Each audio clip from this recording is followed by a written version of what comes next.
జనగామ జిల్లా దేవరొప్పల మండలం పెద్దమాడూరులోని ప్రాథమిక పాఠశాలను జిల్లా కలెక్టర్ శివలింగయ్య ఆకస్మికంగా తనిఖీ చేశారు. పాఠశాలలో పరిసరాలను కలెక్టర్ పరిశీలించారు. పాఠశాలలో విద్యార్థుల సామర్థ్యాలను పరిశీలించారు. విద్యార్థులతో అరగంటకు పైగా వివిధ అంశాలపై చర్చించారు. విద్యార్థులు గణిత శాస్త్రం మీద ఉన్న పట్టును ప్రతి విద్యార్థిని బోర్డుపై వ్రాయించి చదివించి మరీ తెలుసుకున్నారు. విద్యార్థులకు గణిత శాస్త్రంపై మంచి పరిజ్ఞానం ఉండటంతో కలెక్టర్ సంతృప్తి వ్యక్తం చేశారు.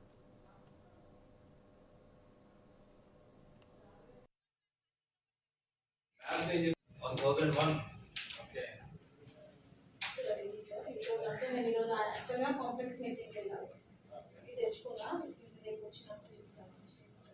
Place where student को sheet.